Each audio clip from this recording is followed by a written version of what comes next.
Pemirsa, indeks harga saham gabungan atau IHSG ditutup menguat terbatas di level 800-an di perdagangan Senin awal pekan, di mana IHSG ditopang oleh penguatan saham grup konglomerasi Prajogo Pangestu dengan saham menjadi penopang utama melesat 7%. Indeks harga saham gabungan atau IHSG ditutup menguat 0,30% di level 8.123,24 di akhir perdagangan Senin. Kapitalisasi pasar tembus di level 15.024 triliun rupiah.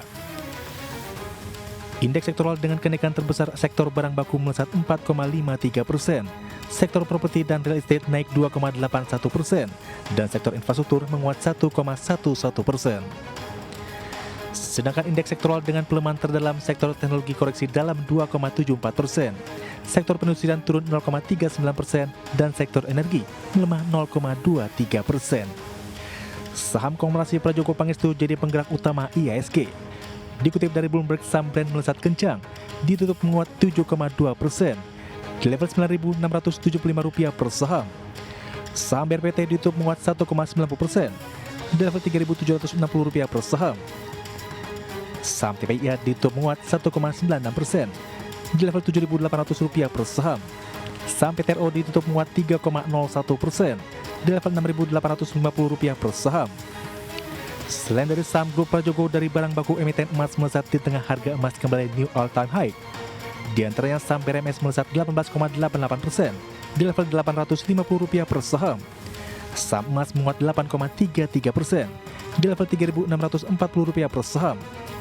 Saham ANTM menguat 2,80% di level Rp3.300 per saham. Saham PSAB menguat 5,50% di level Rp575 per saham. Sementara itu, saham emiten rokok Kompak loyo di Senin, serta kenaikan signifikan saham rokok dalam beberapa waktu terakhir. Terdampak saham emiten rokok mengalami rally seiring dengan pernyataan Pubaya soal tingginya tarif cukai hasil tembakau di Indonesia, dan berjanji akan memerangi rokok ilegal sampai ke ruang digital lewat platform e-commerce, dan menyebut tidak ada kenaikan cukai rokok tahun depan. Di penutupan Senin, saham WIM turun paling dalam 7,49% di level Rp1.420 per saham. Year to date menguat 102,86%. Saham GGRM turun 4,96% di level Rp13.900 per saham. Dan year to date menguat 4,71%. Year to date menguat 32,8%. Sementara saham ITC digembok Bursa Efek Indonesia. Berbagai sumber untuk Aidi Aksiono.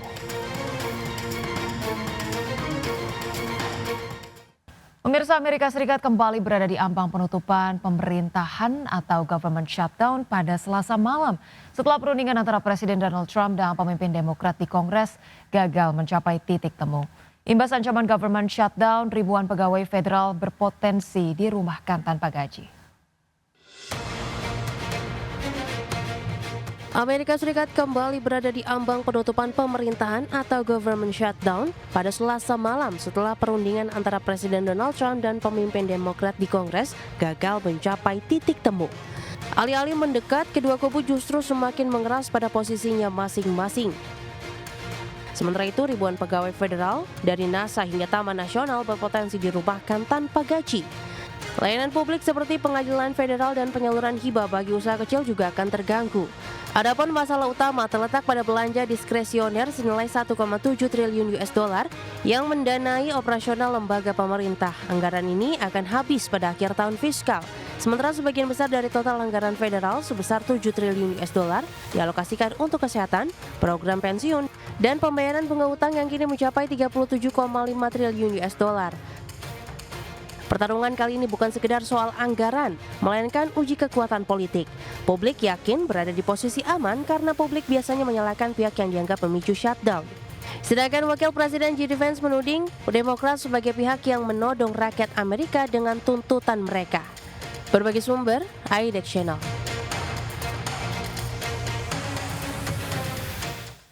Pemirsa, pejabat Bank Sentral Amerika Serikat The Federal Reserve kembali buka suara terkait dengan arah kebijakan moneter dari Amerika Serikat, di mana kali ini pejabat The Fed menyoroti soal inflasi yang belum mencapai target.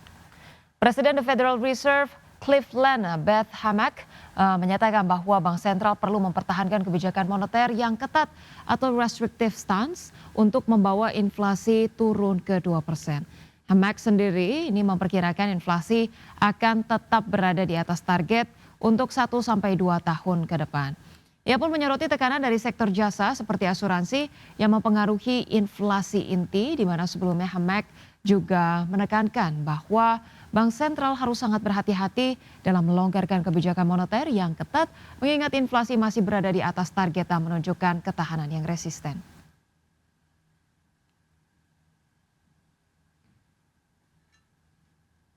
Ya, pemirsa, selanjutnya dari pergerakan bursa global, bursa Wall Street menguat pada perdagangan Senin dengan indeks Nasdaq memimpin kenaikan seiring investor memburu saham teknologi dan mengabaikan ketidakpastian potensi penutupan pemerintah Amerika Serikat atau government shutdown, serta pernyataan agresif dari pejabat The Federal Reserve. Pada perdagangan Senin, pemirsa, indeks Dow Jones Industrial Average ditutup naik 0,15% menjadi 46.315, kemudian indeks S&P 500 menguat 0,26% ke posisi 6.661, sedangkan indeks Nasdaq Composite mencatatkan kenaikan tertinggi dengan bertambah 0,48% ke level 22.591. Sementara itu, bursa ekuitas Eropa berakhir di zona hijau, didorong penguatan sektor kesehatan dan luxury brand yang mampu mengimbangi pelemahan saham perbankan dan energi. Investor juga mencermati potensi penutupan sementara pemerintah Amerika Serikat yang bisa menunda rilis sejumlah data ekonomi penting. Indeks Stoxx 600 ditutup naik 0,18% menjadi 555,53. Bursa regional utama juga berakhir positif, di mana indeks DAX Jerman menguat 0,02% ke posisi 23.745 dan indeks FTSE 100 Inggris menguat 0,16% ke posisi 9.299.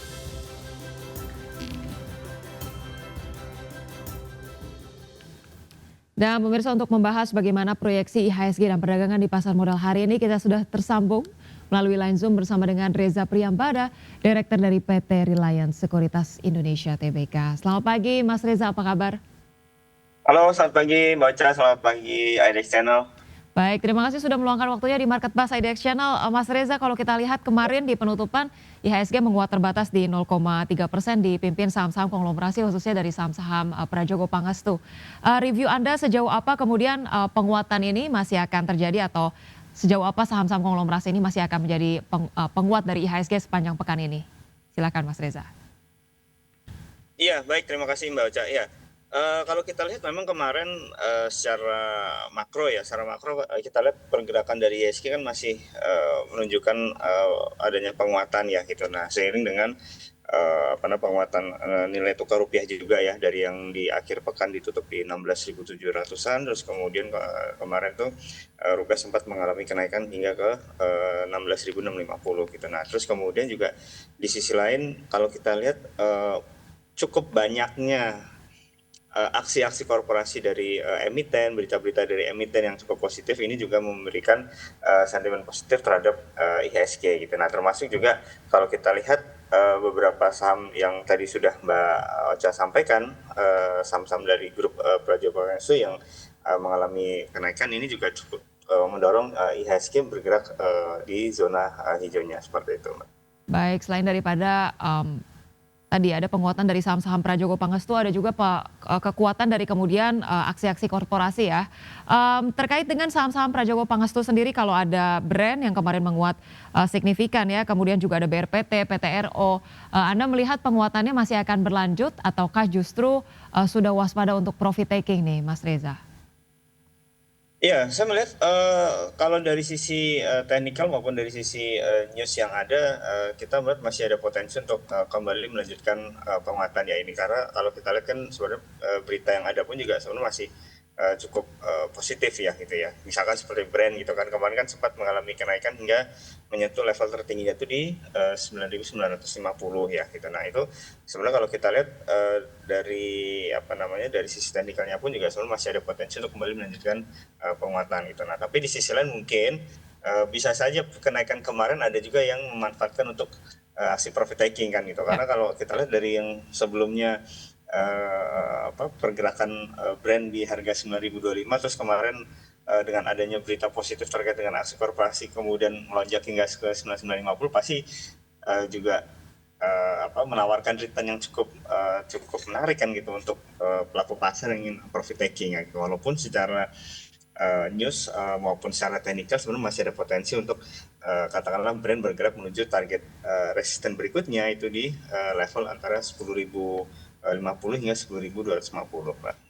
Baik, justru untuk brand tadi masih ada penguatan ataupun saham-saham Prajogo Pangastu lainnya, ini ada penguatan lebih lanjut tapi sudah boleh juga waspada untuk profit taking. Tapi untuk entry level dengan value yang saat ini sudah tampaknya sudah sangat kemahalan ya Mas Reza? Iya, sebenarnya kalau kita relatif ya gitu kan, karena makanya tadi saya bilang untuk pergerakan hari ini kita perlu lihat dulu seberapa besar volume beli yang terjadi gitu kan. Artinya kalau dari sisi fund flow-nya yang ada itu lebih banyak meningkatkan volume beli, mungkin kita bisa masuk di level saat ini gitu kan, katakanlah misalkan antri di 9.600 atau katakanlah antri di 9.650 ya, kemudian ya tadi targetnya itu kan di 10.050 hingga 10.250 kan seperti itu. Nah tapi kalau katakanlah hari ini ternyata fund flow-nya lebih banyak katakanlah volume jual ya, mungkin kita bisa profit taking, atau katakanlah yang belum punya itu mungkin bisa wait and see dulu. Baik. Kalau kita bahas lebih luas lagi secara sentimen global terkait dengan tadi ada ancaman di Amerika Serikat terkait dengan government shutdown, kemudian juga kabarnya ini terkait dengan tarif impor obat, furnitur per 8 Oktober di Amerika Serikat akan naik, membuat sejumlah investor mempertanyakan ini apakah kemudian akan ada peningkatan inflasi di Amerika Serikat yang kemudian akhirnya jadi menghambat The Fed untuk menurunkan suku bunga. Review Anda seperti apa nih Mas Reza?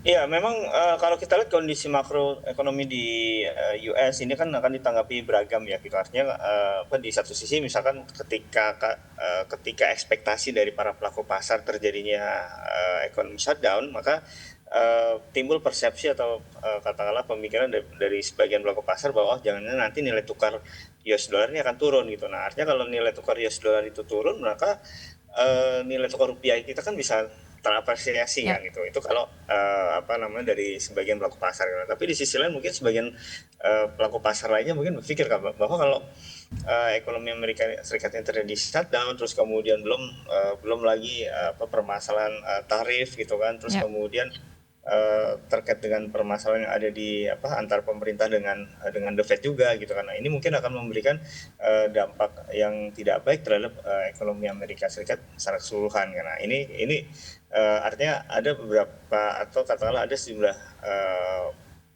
persepsi atau pemikiran yang ada di pelaku pasar seperti itu. Baik, tapi sejauh ini kita masih boleh optimiskah Mas Reza terkait dengan pertemuan berikutnya The Fed ini akan menurunkan suku bunga, dan apakah kemudian proyeksi ini sudah terprice in di posisi IHSG perdagangan kemarin, Mas Reza?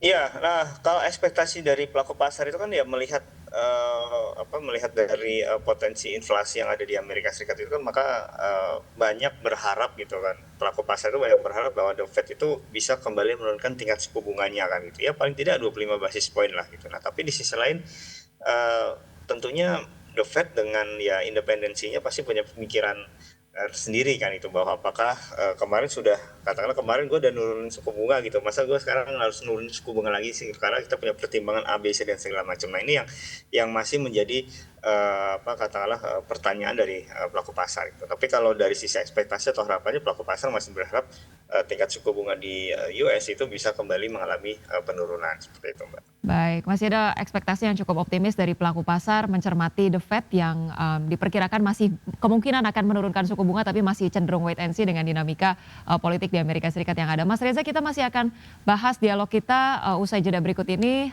Pemirsa jangan kemana-mana, tetaplah bersama kami.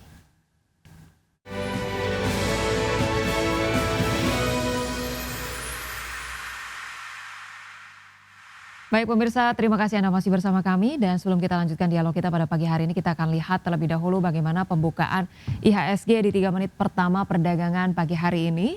Kita lihat di sini IHSG cenderung stagnan dan bergerak melemah tipis di 0,06% ke 8.121,3. Tadi pagi dibuka di 8.137,6 dan ada 256 saham menguat, 191 saham melemah dan 177 saham stagnan. Kita lihat juga sejumlah saham yang menjadi top gainers di perdagangan pagi hari ini. Ada PANI dengan penguatan 0,18%, kemudian Aman Mineral 0,36%, ada ASII 0,43% dan BMRI dengan penguatan 0,91%. Kemudian dari top losers pemirsa, di sini ada BBCA dengan pelemahan sekitar 1%, kemudian ada Brand dengan pelemahan 0,78%, ada BBRI dengan pelemahan 0,5% dan ada DCII dengan pelemahan 0,73%. Kemudian kita juga akan melihat pemirsa bagaimana pembukaan perdagangan bursa Asia di pagi hari ini. Ada Nikkei yang tampak menguat 0,32%, STI melemah 0,07%, Kospi melemah 0,1% dan Hang Seng menguat 0,73%.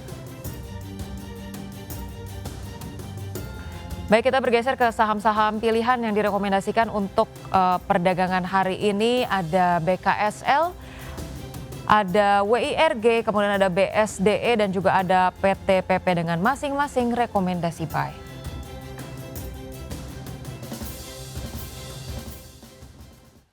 Baik pemirsa, kita akan melanjutkan dialog kita bersama dengan Mas Reza Priyambada, Direktur PT Reliance Sekuritas Indonesia Tbk. Baik Mas Reza, tadi kita sudah bahas gitu ya berbagai sentimen dari dalam negeri dan juga dari mancanegara. Kemudian ada satu sentimen lagi yang juga ingin saya soroti, ini terkait dengan Uni Eropa kabarnya mengajukan banding ya terkait dengan putusan WTO terkait bea masuk biodiesel Indonesia ya di 8-18% ini kemudian diajukan banding oleh Uni Eropa. Sejauh apa sih ini akan kemudian berdampak pada saham-saham sektor terkait di perdagangan pekan ini, Mas Reza? Iya, baik, terima kasih Mbak. Ya,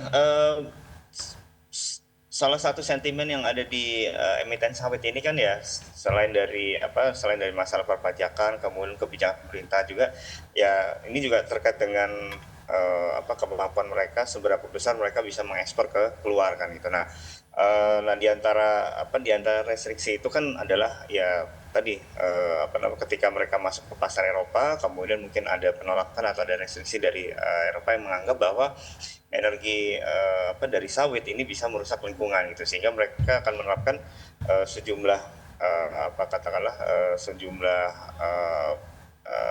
sentimen atau katakanlah peningkatan tarif dan sebagainya. Nah, ini yang bisa saja secara sentimen ini bisa memberikan dampak negatif terhadap emiten sawit itu. Artinya apa? Artinya kalau ada katakanlah restriksi dari Eropa, berarti kan kita punya produk sawit itu kan nggak bisa secara bebas masuk ke pasar Eropa kan gitu. Sehingga ini akan mempengaruhi supply yang ada gitu. Nah, ini yang bisa memberikan dampak negatif secara sentimen gitu. Makanya pembahasan ini masih perlu kita lihat terlebih dahulu seperti apa perkembangan berikutnya.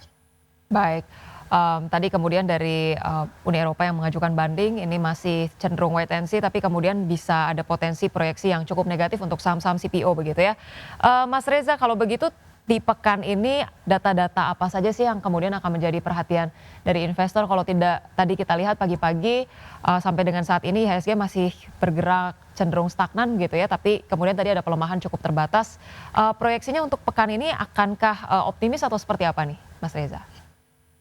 Ya, di pekan ini kan memang di satu sisi kita di hari ini memang akhir bulan dari September ya gitu. Ini juga tidak banyak data-data yang dirilis ya, selain data dari US seperti misalkan non-farm payrolls dan juga indeks manufaktur. Nah, mungkin di esok hari itu kan udah mulai masuk awal Oktober kan gitu. Jadi di awal Oktober biasanya data-data dari dalam negeri itu ya terkait dengan inflasi gitu kan, terus kemudian indeks manufaktur dari dalam negeri juga gitu kan, terus kemudian juga sejumlah data-data makro dari luar negeri pun, dari global pun juga itu juga dinantikan oleh para pelaku pasar. Itu yang mungkin akan menjadi pertimbangan pelaku pasar gitu. Nah, tapi di sisi lain pelaku pasar juga saat ini juga mencermati gitu seperti apa perkembangan dari tadi komunikasi antara pemerintah US dengan the Fed, terus kemudian apakah ekonomi shutdown di US ini benar-benar terjadi atau katakanlah dalam beberapa hari ke depan atau dalam beberapa minggu ke depan ini ada perbaikan komunikasi atau tidak, seperti itu. Baik, tadi ada kemudian data-data yang perlu dicermati, ada data-data inflasi dan juga manufaktur dari dalam negeri sembari dengan menunggu sentimen dari mancanegara, khususnya dari Amerika Serikat. Kita ulas sejumlah saham pilihan yang tadi sudah ditampilkan di layar televisi, Mas Reza. Ada BKSL, WIRG, BSDE, dan PTPP. Ada sejumlah saham properti tampaknya di sini. Kalau dari BKSL sendiri proyeksinya seperti apa, Mas Reza? Iya, baik, BKSL kalau kita melihat pergerakan dari BKSL ini kan sudah menembus MA5 dan juga MA20-nya ya gitu. Nah, terus kemudian juga kalau dari sisi MACD-nya ini juga sudah menunjukkan indikator yang golden cross ya gitu. Sehingga mungkin kalau kita lihat support di 143 ya, di 140 hingga 143. Kemudian untuk resistennya itu di 157 hingga 163 ya gitu. Baik, untuk BKSL proyeksinya optimis dan positif dilihat dari pergerakan teknikal tadi ya, dari MA5 dan juga MA20, support di 143 dan target price di 157 ya. Untuk WIRG seperti apa, Mas Reza? Ya, berikutnya dari emiten emiten tekno ya. Kalau kita lihat WRG ini pergerakannya juga sudah menembus batas MA5 ya. Kemudian volume beli yang terjadi juga cukup besar ya. Kemudian untuk kita lihat support itu di level antara 140 hingga 145, kemudian dengan target resistannya itu di 154 sampai dengan 160, Pak. Baik, WIRG masih direkomendasikan menarik juga terkait dengan potensi penguatan dilihat dari teknikal begitu ya, di target price 154. Untuk BSDE seperti apa proyeksinya? Ya, berikutnya untuk BSDE. Nah, ini kalau kita lihat BSDE ini termasuk emiten properti juga ya, yang sering ditransaksikan oleh pelaku pasar. Kita melihat juga dari sisi stokastiknya ini juga kita melihat masih ada potensi untuk mendekati batas atas dari stokastik. Kemudian dari MACD-nya juga membentuk golden cross. Kemudian dari support kita targetkan support yang harus ditahan adalah di level antara 1000 hingga 1020. Kemudian target resistennya di 1120 hingga 1145, Mbak. Baik, untuk BSDE menarik direkomendasikan untuk jangka menengah hingga jangka panjang atau seperti apa, Mas Reza? Iya, sebenarnya kalau BSD kita melihat dari secara kondisi perusahaan kita melihat masih cukup baik ya kalau kita lihat secara jangka panjang ya, kita apalagi dengan proyek yang dilakukan secara kontinu dari BSDE ini paling tidak bisa memberikan tambahan recurring income ke depannya. Baik. Kita bergeser ke saham berikutnya, ada PTPP, support di 384 dan resistance di 424. Proyeksinya seperti apa, Mas Reza? Iya, untuk PTPP ya tadi support dan resistance sudah disampaikan. Kemudian kalau kita lihat ya dari sisi MACD-nya itu juga sudah bentuk golden cross. Kemudian dari stokastiknya ini masih bergerak positif mendekati area 80 ya. Kemudian juga dari sisi MA dan juga MA20-nya ini juga sudah melampaui kedua indikator tersebut gitu. Sehingga kita harapkan PTPP masih ada potensi untuk kembali melanjutkan penguatannya, Mbak. Baik, itu dia tadi ulasan untuk 4 saham pilihan, ada BKSL, WIRG, BSDE, dan juga PTPP. Kita akan bahas terkait dengan IHSG. Satu pertanyaan terakhir, Mas Reza, IHSG hari ini Anda proyeksikan support dan resistensinya seperti apa dan bagaimana kemudian investor perlu menyikapi perdagangan di hari ini? Iya, baik. Kalau kita lihat pergerakan dari IHSG ini kan memang masih cukup ya tadi ya masih cukup volatile ya. Artinya penguatan yang terjadi kemarin pun juga sebenarnya masih penguatan yang cukup terbatas kan. Apalagi lebih banyak didukung oleh hanya beberapa saham tertentu saja gitu kan.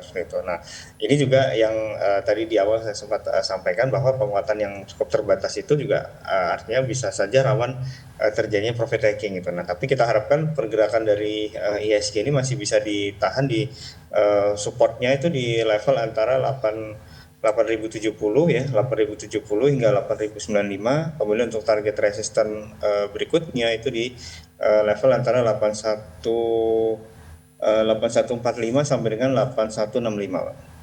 Baik, itu dia tadi support perkiraan untuk IHSG di support 8.070 dan resistance di 8.165. kita masih wait and see untuk sejumlah sentimen yang ada dan terkait dengan penguatan terbatas perlu waspada juga profit taking dengan saham-saham yang sudah kita lihat kemarin ya penguatannya sangat signifikan. Terima kasih banyak Mas Reza Priyambada, Direktur PT Reliance Sekuritas Indonesia Tbk sudah bergabung bersama kami di Market Buzz. Sehat selalu, sampai berjumpa kembali Mas Reza. Oke, terima kasih Mbak Ca, terima kasih Indeks Channel. Ya. Sehat sukses selalu. Baik pemirsa, sesaat lagi kami akan menghadirkan berbagai informasi lainnya. Kita akan bergabung kembali dengan rekan Wiki Adrian. Baik Wiki, ada informasi apa lagi usai jeda berikut? Ya, Ocha dan juga pemirsa akan ada informasi terkait dengan Astrindo Nusantara yang siap mengeksekusi proyek Waste to Energy senilai $350 juta di tahun 2026. Informasinya usai jeda berikut, tetap bersama kami.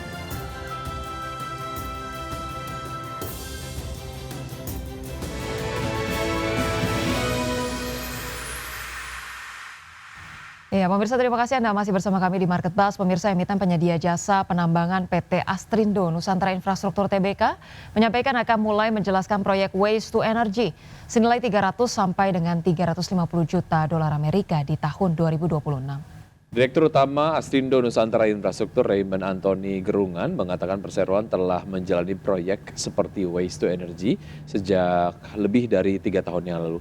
Akan tetapi karena banyaknya perubahan di pemerintah dan pemerintah daerah, maka proyek tersebut harus mengalami penyesuaian. Selain proyek Waste to Energy, perseroan juga akan mengembangkan mini pabrik LNG di Batam dan memindahkannya ke Jawa Timur. Adapun Jawa Timur dipilih karena perseroan telah memiliki alokasi gas dan permintaan gas sangat besar di Jawa Timur. Perseroan pun menargetkan penjualan mini LNG sudah bisa dilakukan pada kuartal kedua tahun 2026.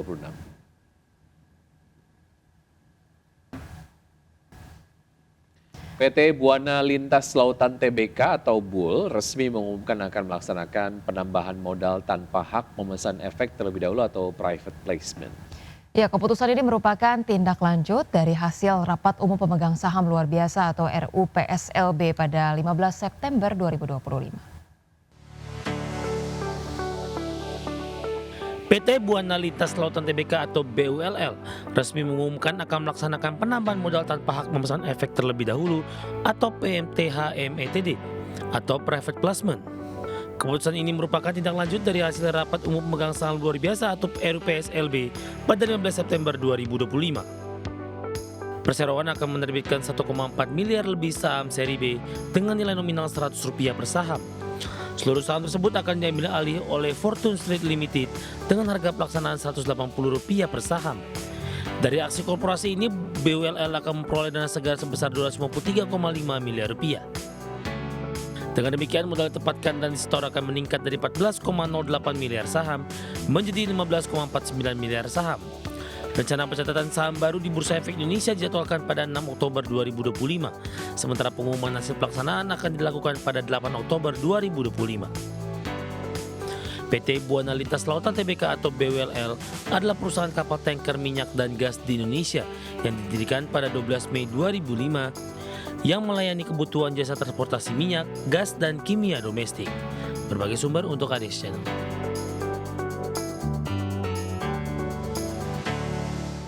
Ya, kinerja PT Indofood CBP Sukses Makmur Tbk atau ICBP diproyeksi positif pada semester kedua tahun 2025. Ya, permintaan produk konsumsi diperkirakan membaik hingga akhir tahun. ICBP membukukan pertumbuhan pendapatan sebesar 1,73% secara tahunan menjadi Rp37,6 triliun pada semester pertama 2025. Pertumbuhan didorong segmentasi bumbu dapur, makanan ringan, dan mie. Namun sejumlah segmentasi lain seperti susu dan minuman masih tertekan. Laba bersih tumbuh 56,5% menjadi Rp5,54 triliun berkat penurunan beban keuangan. Analis menilai permintaan akan menguat pada semester kedua, terutama di kuartal 4 seiring momentum Natal dan Tahun Baru. Namun target pertumbuhan top line 7-9% dinilai sulit tercapai. Manajemen fokus pada efisiensi biaya operasional dengan target EBIT margin 20-22%. Sejumlah sekuritas masih memberikan rekomendasi buy untuk saham ICBP dengan target harga antara Rp12.000 hingga Rp13.450 per saham. Resiko utama antara lain harga bahan baku yang berfluktuasi, daya beli yang belum sepenuhnya pulih, serta kebijakan stimulus pemerintah yang mungkin terlambat direalisasikan. Berbagai sumber untuk IDX Channel.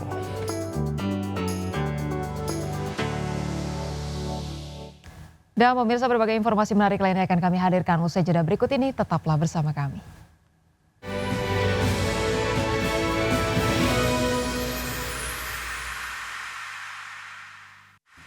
Ya pemirsa, terima kasih Anda masih bersama kami. Kita ke informasi terkait dengan Presiden Prabowo Subianto secara resmi melepas akad 26.000 unit KPR fasilitas likuiditas pembiayaan perumahan atau FLPP secara serentak di 100 titik di 33 provinsi. Presiden menegaskan hal ini menjadi bagian dari upaya pemerintah meningkatkan jumlah rumah subsidi kepada masyarakat berpenghasilan rendah.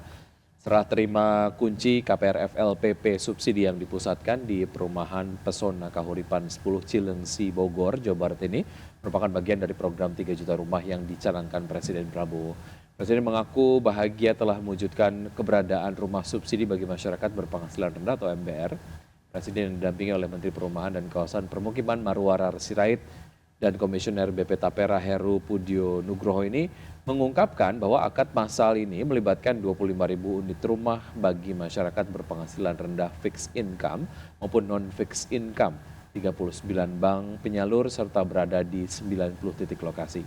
Selain program KPR FLPP, pemerintah juga memberikan kemudahan bagi masyarakat berpenghasilan rendah melalui pembebasan persetujuan bangunan gedung atau PBG dan biaya perolehan hak atas tanah dan bangunan atau BPHTB serta pemberian fasilitas pajak pertambahan nilai ditanggung pemerintah atau PPN DTP. Perumahan adalah sangat penting dan perumahan itulah yang bisa juga selain memenuhi kebutuhan yang sangat penting untuk rakyat terutama yang berpenghasilan rendah ya. Juga perumahan itu bisa dan selalu menjadi motor dari pertumbuhan ekonomi, motor dari pembangunan ekonomi. Jadi memang ini kita perhatikan ya. Karena itu kita kasih target yang sangat tinggi, 3 juta rumah, ya kan? Target itu selalu tinggi. Target itu memang harus kita kejar. Sementara itu, Menteri Perumahan dan Kawasan Permukiman Marwarar Sirait memastikan pemerintah tidak akan menaikkan bunga kredit kepemilikan rumah atau KPR subsidi dalam waktu dekat. Iya, dalam agenda penyerahan akad massal 26.000 KPR fasilitas likuiditas pembiayaan perumahan atau FLPP dan serah terima kunci sejahtera di Cilengsi, Kabupaten Bogor, Jawa Barat, Menteri Perumahan dan Kawasan Permukiman Marwarar Sirait menegaskan hal tersebut sebagaimana komitmen pemerintah guna memastikan pasar perumahan tetap bergeliat. Selain itu, upaya ini dalam rangka memberikan akses rumah layak huni bagi rakyat ini dan telah tertuang dalam program 3 juta rumah. Di sisi lain, pemerintah juga akan meningkatkan kuota rumah subsidi FLPP yang pada tahun ini ditetapkan sebesar 220.000 unit menjadi 350.000 unit. Hingga September 2025, pemerintah tercatat telah menyalurkan anggaran pendapatan dan belanja negara senilai 22,67 triliun rupiah untuk mendukung penyaluran rumah subsidi hingga September 2025. Rumah subsidi tetap tidak dinaikkan ya tahun ini. Artinya itu luar biasa Pak, keberpihakan kepada rakyat. Ya, bunga rumah subsidi tidak naik. Yang lain mungkin ada yang naik. Kita ke informasi lain, pemerintah resmi memutuskan menutup Satuan Pelayanan Pemenuhan Gizi atau SPBG bermasalah sebagai langkah tegas menangani kasus keracunan program makan bergizi gratis. Menteri Koordinator Bidang Pangan Zulkifli Hasan menegaskan pemerintah akan melakukan evaluasi total dan perbaikan tata kelola agar kasus keracunan makan bergizi gratis yang banyak terjadi di berbagai daerah tidak terulang lagi. Menko Zulhas mengungkapkan penutupan SPPG sebagai langkah tegas menangani kasus keracunan yang tercatat sudah dialami sekitar 5.000 lebih siswa sekolahan. Menurut Menko Pangan, evaluasi dan perbaikan tata kelola ini fokus terhadap kedisiplinan kualitas kemampuan juru masak sekaligus memastikan standar sanitasi di setiap SPPG. Fokus perbaikan mencakup sterilisasi alat makan serta kualitas air hingga pengolahan sampah. SPPG yang bermasalah di ditutup untuk sementara, dilakukan evaluasi dan investigasi. Jadi yang pertama tutup sementara, dilakukan evaluasi dan investigasi. Salah satu evaluasi yang utama adalah mengenai kedisiplinan, kualitas, kemampuan juru masak, tidak hanya di tempat yang terjadi, tapi di seluruh. Iya, dan pemirsa sebelum kita akhiri Market Buzz pada pagi hari ini kita akan update terlebih dahulu. Sejauh ini IHSG telah bergerak melemah ya 0,1% di 28 menit perdagangan pada pagi hari ini, melemah 0,14% ke 8.111 ya. Kemudian tadi sempat menyentuh level tertingginya di 8.150 dan juga level terendahnya di 8.107. Sejumlah saham yang menjadi top losers di sini ada CDIA, TPIA, BBCA, BBNI, dan kemudian juga untuk top gainers di sini ada DSSA, Cuan, Telkom, BMRI dan juga PANI. Ya, pemirsa, sudah 1 jam kami menemani Anda dalam Market Buzz. Semoga pembahasan hari ini dapat menjadi referensi dan sumber informasi untuk Anda. Ya, tetap perbaharui terus informasi Anda hanya di IDX Channel, your trustworthy and comprehensive investment reference. Pemirsa, jangan lupa saksikan program First Session Closing yang akan tayang pada pukul 12 waktu Indonesia Barat. Karena urusan masa depan harus yang terdepan. Aku investor saham, saya Rosalyn Chu. Dan saya Wiki Adrian, terima kasih dan sampai jumpa.